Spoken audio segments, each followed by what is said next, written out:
Welcome to HardReset.Info channel, dear viewers. In front of me DJI MIC 2, and now I'm going to show you how to check the version of the firmware on this device.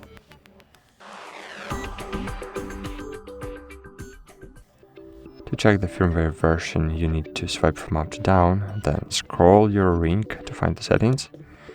Scroll right again, and here you'll see version. Click on it, and here you'll see your firmware version. Here you will see transmitter version. To check the transmitter version, firstly, of course, you need to get out it from the box. As you can see here, I can see version of one transmitter and for second one. And here we can see the serial number. That's it. Thanks for watching. Like this video and bye. See you.